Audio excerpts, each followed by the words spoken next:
नमस्कार, मैं एस के राजीव और आप देख रहे हैं आपका अपना लोकप्रिय न्यूज़ चैनल न्यूज़ 22 स्कोप।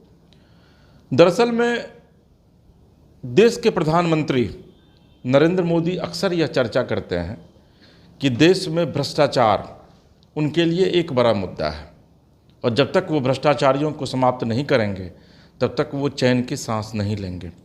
लेकिन हम जिस खबर से अभी आपको रूबरू करवा रहे हैं, इस खबर को देखने के बाद आप थोड़ी देर के लिए सोचने पर ज़रूर विवश हो जाएंगे कि वाकई में क्या नरेंद्र मोदी के भ्रष्टाचार का यही मॉडल है। दरअसल में प्रधानमंत्री खुद ईमानदार हैं, इसका मतलब यह नहीं है कि उनका पूरा कैबिनेट ईमानदार होगा। और हम जिस खबर का खुलासा कर रहे हैं, ये खबर उनके सबसे करीबी अश्विनी वैष्णव जो रेल मंत्री हैं, ब्यूरोक्रेट रहे हैं, उनके डिपार्टमेंट से जुड़ी हुई ये खबर है। दरअसल में बिहार अक्सर सुर्खियों में रहता है परीक्षा को लेकर के, और बिहार बदनाम भी रहता है परीक्षा में धांधली को लेकर के। अभी हाल के दिनों में जो नीट का मामला सामने आया है, उसके बाद बिहार में परीक्षा को लेकर के सवाल खड़े होने लगे। लेकिन रेलवे में जो परीक्षा हो रही है और उसमें जो धांधली हो रही है, उसको लेकर कोई सवाल खड़ा नहीं कर रहा है। और ये जो धांधली का मॉडल है, ये मॉडल गुजरात मॉडल है, जहाँ से देश के प्रधानमंत्री, देश के गृह मंत्री अमित शाह बिलोंग करते हैं। और सबसे पहले आपको हम दिखाते हैं, चूँकि हमारे पास पर्याप्त साक्ष्य हैं, हम चूँकि एक जिम्मेदार चैनल हैं, एक जिम्मेदार पत्रकार हैं, तो लिहाजा जब हम अपनी बातों को रखते हैं तो पूरी जिम्मेदारी से, पूरे साक्ष्य के साथ रखते हैं। और आप देखिए कि NARI एक संस्था है जिसका फुल फॉर्म है national academy of Indian railway. Basically ये संस्था बड़ौदा में है और ये बड़ौदा में गुजरात में जो है वो ट्रेनिंग सेंटर जो है वो रेलवे के जो अधिकारी क्लास के जो लोग होते हैं उनके लिए ये बनाया गया है। और वहाँ पर जो एग्ज़ाम लिया जाता है उसके विषय में आप देखिए कि ये एग्ज़ाम का ये प्रश्न पत्र है जो आपको हम दिखा रहे हैं। और इसमें टोटल ये पूरा सेट है, 175 प्रश्न का ये सेट है। और इस परीक्षा में जो जिसका कि नाम है रेलवे एग्ज़ाम LDC 30%, इस परीक्षा को पास करके ACM, AEN, AE, AST, AFA, APO जैसे पदों पर, जो कि क्लास 2 और क्लास 1 का पद है, रेलवे में भर्तियां होती है। अब देखिए, इस प्रश्न को देखने के बाद आपको ये लग रहा होगा कि ये सामान्य प्रश्न है और भाई इसमें नई चीज़ क्या है। लेकिन हम आपको जो बता रहे हैं उसको अब आप समझेंगे और फिर आपको लगेगा कि वाकई में करप्शन कहाँ है। अब जस्ट देखिए कि इस प्रश्न पत्र में क्या है। इस प्रश्न पत्र में देखिए, पहला जो सवाल है उसमें लिखा है फ्रेट एडवांस स्कीम का लाभ उठाने के लिए न्यूनतम वार्षिक माल भाड़ा राजस्व क्या है। और इसका जो उत्तर है वो नीचे लिखा हुआ है, करंट आंसर ऑप्शन 1, यानी कि पहला इसका जवाब है 500 करोड़। फिर आप दूसरे सवाल पर आइए। दूसरा सवाल कहता है कि रेलवे की ज़मीन पर निजी वेब्रिज की स्थापना की अनुमति देने के लिए कौन अधिकृत है। और देखिए, इसका जवाब है ऑप्शन 8, यानी कि 8वां नंबर। तो यानी कि ये जो सवाल है उसके बाद, सॉरी, इसका जो जवाब है वो ऑप्शन 5 है, यानी कि 1 नंबर, मंडल रेल प्रबंधक। पहले सवाल का भी जवाब 1 नंबर, दूसरे सवाल का भी जवाब 1 नंबर। तीसरा सवाल है ट्रिप टाइम मेथड किस प्रकार के चार्ज शुल्क लागू होता है, इसका भी जवाब है 1 नंबर, साइडिंग चार्ज। फिर चौथे सवाल का भी जो जवाब है वो है 1 नंबर, 0%। पाँचवें सवाल का भी जो जवाब है वो है 15%। इसी तरीके से कुल 175 जो सवाल हैं, उस 175 सवाल का जो जवाब है वह 1 नंबर है। अब अंदाज़ा लगाइए आप कि ये कितना बड़ा फर्जीवाड़ा है। और इस प्रश्न का जवाब दे करके अधिकारी बनते हैं रेलवे में, और वो भी ACM जैसे अधिकारी, AEN जैसे अधिकारी।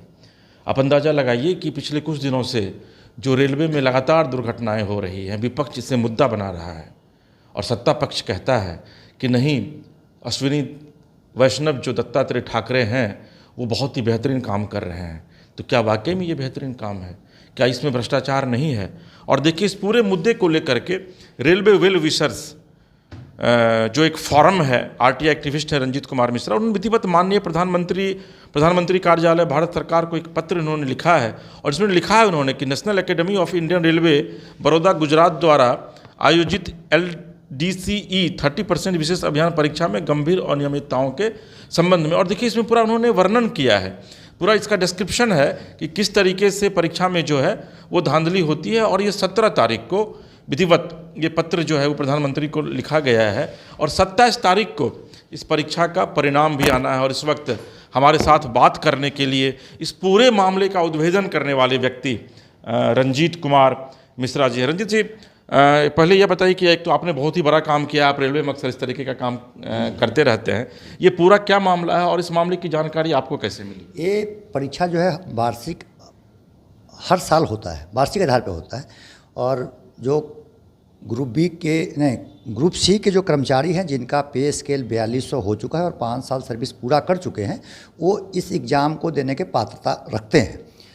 तो भारतीय रेल के 16 जोन में ये एग्ज़ाम हुआ है और एसीएम वाला जो प्रश्न पत्र है उसमें सारे सवालों का जवाब 1 नंबर से लेकर 75 क्वेश्चन तक सबका आंसर का जो विकल्प है वो 1 नंबर है।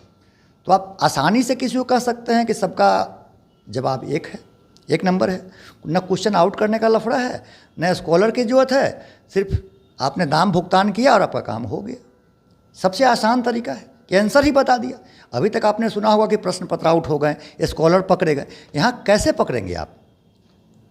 क्वेश्चन ही बता दिया गया अभ्यर्थी को कि आंसर बता दिया गया कि तुम 1 नंबर जो भी आंसर है उसको करना है। जी, आपने कैसे उद्भेदन किया? चूँकि ये मामला तो बहुत ही बड़ा है, आपके संज्ञान में कैसे ये मामला है? जब 9 तारीख को कुछ अभ्यर्थियों का रिजल्ट निकला और जब उनका मार्क्स आया 150 में 150, किसी का 149, 147 और 143, तो उनके साथ पढ़ने वाले लड़कों ने इस पर चिंता जाहिर की।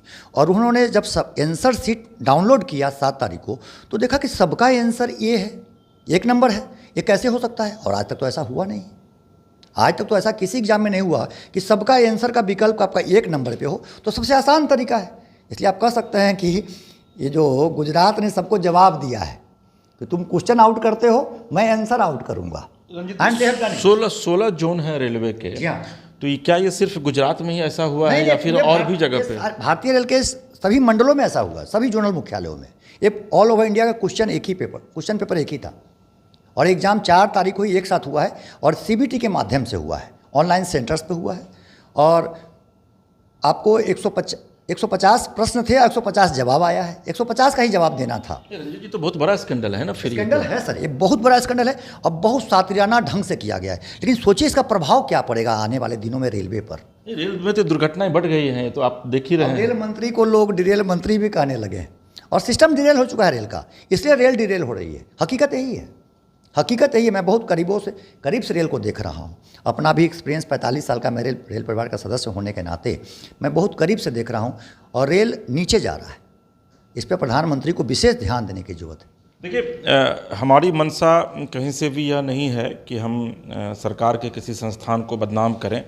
जो हमारी मंशा है वह यह है कि जो सिस्टम में जो एक खोखलापन जो आ रहा है, सिस्टम में जो एक खालीपन आ रहा है, आखिर उसको किस तरीके से भरा जाए। क्योंकि देश की सबसे बड़ी संस्था है भारतीय रेल, और वाकई अगर भारतीय रेल में इस तरीके का करप्शन सामने आ रहा है तो निश्चित तौर पर न सिर्फ रेल जो है वो पटरी से डिरेल होगी, बल्कि पूरा डिपार्टमेंट ही डिरेल हो जाएगा। और आप अंदाज़ा लगाइए कि लाखों लोग रोज़ रेलवे से जो है वो सफ़र करते हैं, आपको अपने गंतव्य स्थान तक रेलवे जो है वो पहुंचाता है, लेकिन वहाँ पर अगर भ्रष्टाचार का ये माध्यम हो और इस तरीके से आंसर शीट जो है उसको सीधे तौर पर सार्वजनिक कर दिया जाए, बच्चों को बता दिया जाए और उसके बाद इसमें अधिकारियों की बहाली हो, तो फिर तो इस पूरे सिस्टम का मालिक जो है वो भगवान ही होगा। और यही वजह है कि जो विपक्ष है वो लगातार इस बात का आरोप सिस्टम पे यानी कि सरकार पे लगाता रहा है कि मोदी शासन में भी भ्रष्टाचार कम नहीं है और पूरा सिस्टम भगवान भरोसे है। मुझे पूरी उम्मीद है कि इस वीडियो को देखने के बाद देश के माननीय प्रधानमंत्री या फिर रेल मंत्री और जो रेलवे से जुड़े हुए जो बड़े अधिकारी हैं, निश्चित तौर पर उनकी नींदें खुलेंगी और जो एग्ज़ाम का जो ये पैटर्न है इसकी जांच, निष्पक्ष जांच जो है वो सरकार कराने की कोशिश करेगी। फ़िलहाल आपको हमारा ये कार्यक्रम कैसा लगा, आप कमेंट बॉक्स में जाकर कमेंट कीजिए, हमारे चैनल को सब्सक्राइब कीजिए, लाइक कीजिए और इसके राजीव को दीजिए इजाज़त। नमस्कार।